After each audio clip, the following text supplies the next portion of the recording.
जब भी कोई खुशखबरी आती है तो उसे सबसे पहले परिवार के साथ बांटा जाता है। आपके साथ हमारा रिश्ता भी परिवार जैसा है, इसलिए हमारे आज के अगले विश्लेषण से पहले आपको एक अच्छी खबर के बारे में जानकारी देना चाहते हैं। डीएनए में पश्चिमी उत्तर प्रदेश के 6 जिलों में हिंडन नदी के पानी से हो रहे कैंसर पर हमारी सीरीज का एक बड़ा असर हुआ है।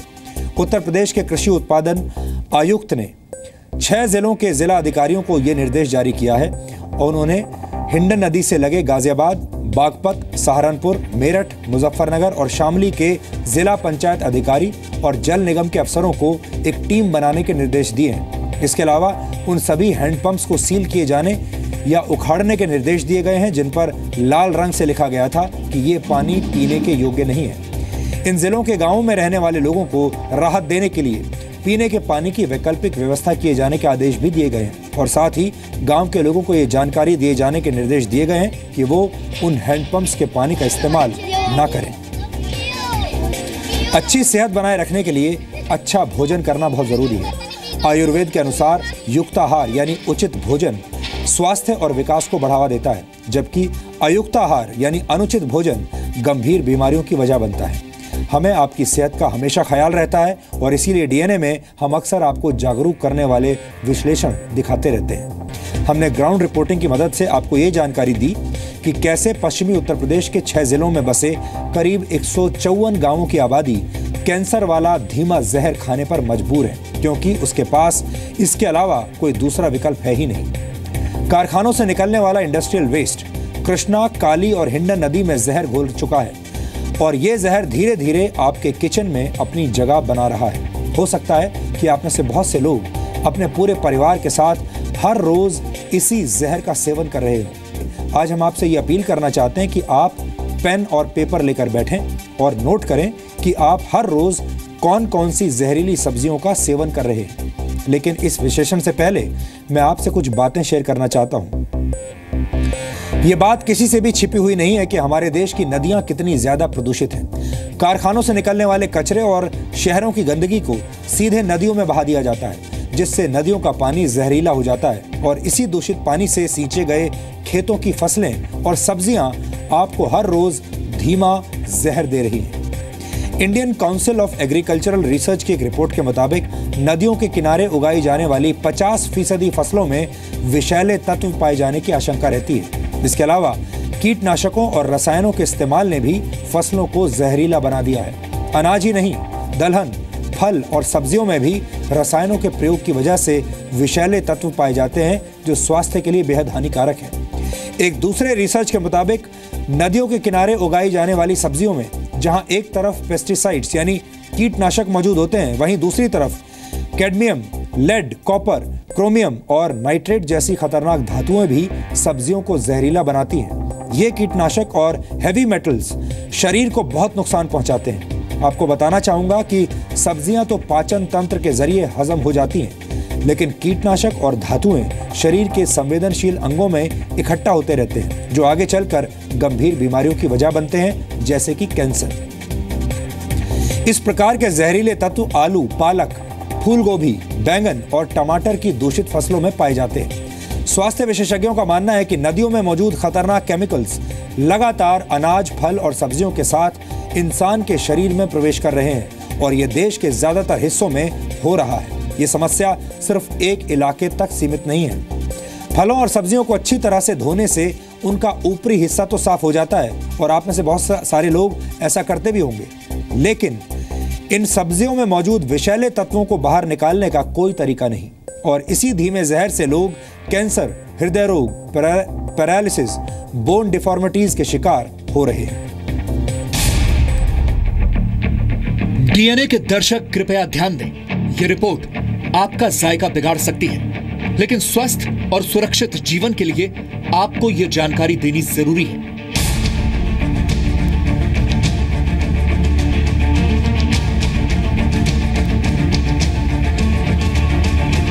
ऐसे केमिकलों का छिड़काव इसके ऊपर किया हुआ है कि कोई भी विषैला कीड़ा, जैसे कि सांप है आपका, वो इसमें घुस नहीं पाएगा।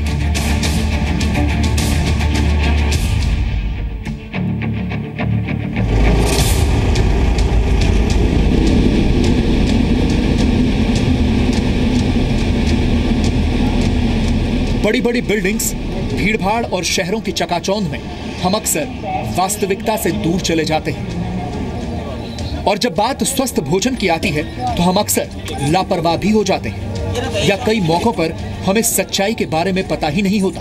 अगर आप दिल्ली या उससे सटे इलाकों जैसे नोएडा या गाजियाबाद में रहते हैं तो ये रिपोर्ट आपकी रातों की नींद छीन सकती है। देश की राजधानी दिल्ली से महज 15 से 20 किलोमीटर दूर गाजियाबाद जिले का एक गांव है मोर्टी, और वो गांव हिंडन नदी के ठीक किनारे बसा है।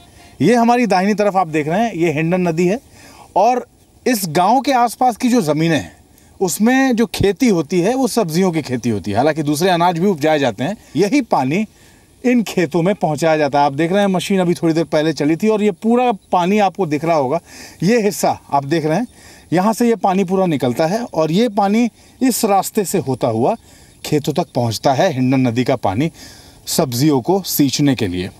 प्रदीप जी, सबसे अहम सवाल जो मैं आपसे पूछना चाहूँगा वो ये, आप तो मोर्टी गाँव के प्रधान हैं, यहाँ जो सब्जियाँ उगाई जाती हैं वो सब्जियाँ आपको अगर कहा जाए कि आप अपने घर में ये सब्जी तोड़ के ले जाइए, क्योंकि आप तो वैसे ही लेके जा सकते हैं, आपको पैसे भी नहीं देने, आप बनवाएंगे सब्जी है? बिल्कुल नहीं सर। ऐसा क्यों? दूषित है सर, पानी में बदबू आती है इसमें। दूषित पानी है और क्योंकि केमिकल इसमें मिक्स है, काफ़ी फैक्ट्रियों का पानी और कारखानों का पानी इसमें मिल रहा है आके, दूषित पानी है। तो पानी इस कदर दूषित हो चुका है कि इसमें तो छोटे छोटे जीव हैं वो भी पनपने बंद हो गए हैं अब। और इस पानी की वजह से देखने में ये आया है कि जो सब्जियां हैं उसमें ज़्यादा पेस्टिसाइड और केमिकल का प्रयोग किया जाता है। क्योंकि पानी दूषित है, दूषित होने की वजह से कीड़ा लगने के चांस ज़्यादा होते हैं, तो फसल उतनी अच्छी तरीके से नहीं हो पाती है जो होनी चाहिए। उसके लिए फिर ऊपर से केमिकल का प्रयोग करते हैं तो वो दूषित हो जाती है। हिसाब इस कदर है कि हमारे गांव में पिछले मैं कहूँ 5 साल में 10 मौतें कैंसर से हो चुकी हैं। हिंडन नदी में फैले जहरीले पानी और उससे हो रही खेती का पीछा करते हुए हम गाजियाबाद के राजनगर एक्सटेंशन में मोर्टी गांव पहुंचे। अभी हम खेत की तरफ बढ़ ही रहे थे कि अचानक रास्ते में हमारी मुलाकात अपने ठेले पर ताजी सब्जियां ले जाते इस किसान से हुई। इसने जो बातें कही वो सुनकर हमारे पैरों के नीचे से जमीन खिसक गई। ये बताओ, ये जो सब्जियां तुमने निकाली, कौन कौन सी हरी सब्जी उगाते हो यहाँ? भिंडी, तोरी, घिया, मेथी, पालक, गोभी है, बैंगन। तो कितने खेतों में उगता, कितनी निकल जाती हैं सब्जियां एक दिन में? अरे खेत का तो कोई भरोसा नहीं है, 50 किलो भी निकले आवे, कुंटल भी निकले आवे। हाँ। और 10 किलो भी निकले आवे। अच्छा, हिंडन के किनारे आप खेती कर रहे हैं। हाँ। और वहाँ जो फसल उगती है, जो सब्जियां उगती हैं, उसमें थोड़ा नुकसान इस पानी से भी होता है? नहीं, ऐसा नहीं है। नहीं, जो हिंडन के पानी से और सब्जी बढ़िया कलरदार बनेगी उससे। अच्छा, ऐसा क्यों? उसमें जो है गंदगी की वजह से खाद का असर ज़्यादा रहता है। अच्छा, उससे जो है ये खाद आता है केमिकल वाला, वो कम लगता है सब्जियों में। तो तुम्हें कम डालना पड़ता है? हाँ, क्योंकि और जो बोर के पानी से वो ज़्यादा डालना पड़ता है। अच्छा, और इस जो हिंडन के नदी में जो खाद आ रहा है, हाँ, जो केमिकल आ रहा है, उसकी वजह से तुम्हें कम खाद डालना पड़ता है। हाँ। तो तुम्हारे लिए तो आसानी हो गई। हाँ। कि इसी से पक जाती है सब्जी।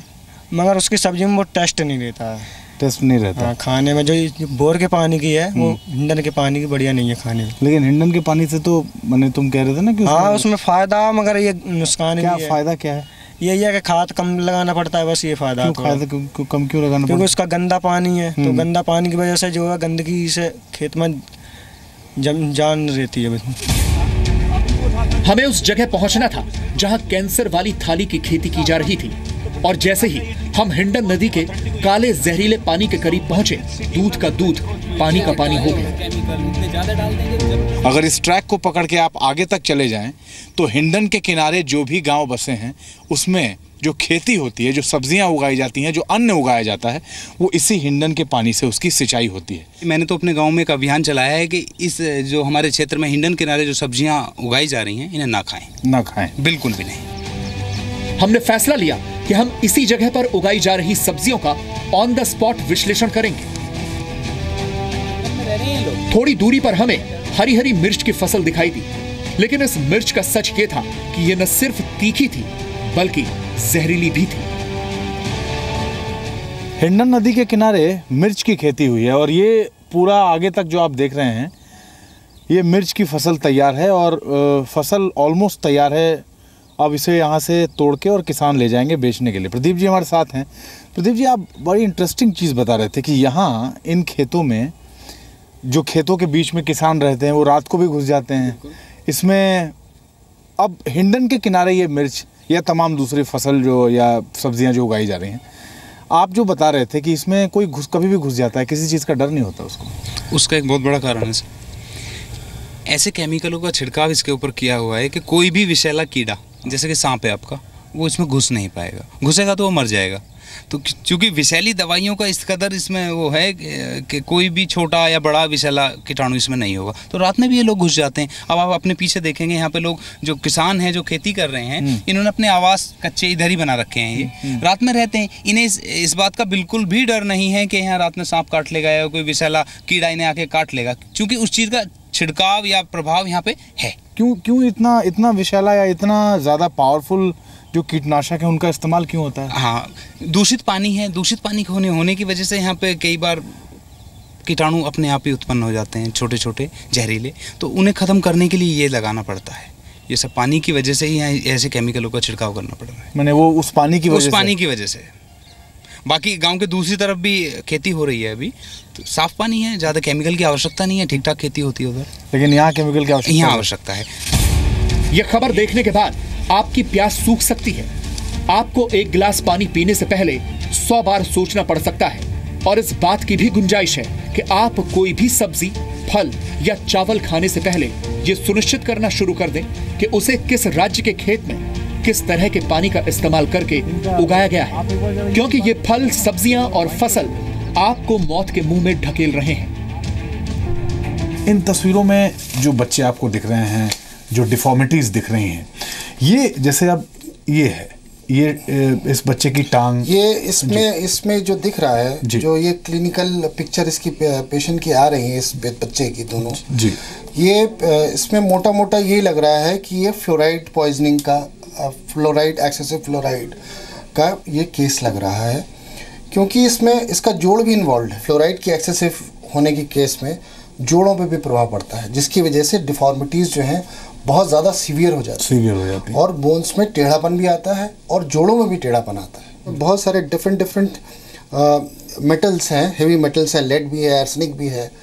ये सब जो हैं बॉडी में इम्पॉर्टेंट एलिमेंट्स को डिस्प्लेस करते हैं। अगर वो एक सर्टेन लेवल के ऊपर पहुंच जाते हैं, टॉक्सिक लेवल में पहुंच जाते हैं, पॉइजनिंग के लेवल पे नहीं पहुंचते लेकिन टॉक्सिक लेवल पे पहुंचते हैं, तो वो डिफरेंट मेटल्स को आपकी बॉडी से हटाते हैं और उनकी जगह पे खुद जाके बैठ जाते हैं। हिंडन रिवर में भी है फ्लोराइड एक्सेस, कृष्णा रिवर में भी है। तो अगर आप ग्राउंड वाटर में भी करेंगे तो ग्राउंड वाटर में भी आएगा, क्योंकि उसके एडजॉइनिंग जो भी एरियाज होंगे रिवर्स के, तो ग्राउंड वाटर तो कुछ किलोमीटर्स तक सेम ग्राउंड वाटर होगा जो आपका रिवर में फ्लो कर रहा है। जल ही जीवन है, लेकिन जीवन देने वाला जल अब लोगों का जीवन छीन रहा है। ये सिर्फ उत्तर प्रदेश के 6 जिलों के सैकड़ों गांव और वहां के लोगों की समस्या नहीं है, बल्कि धीरे धीरे हिंडन नदी के पानी से उपजी सब्जियां, फलों और फसलों ने सीधे आपके किचन में प्रवेश कर लिया है। अमित प्रकाश, जी मीडिया।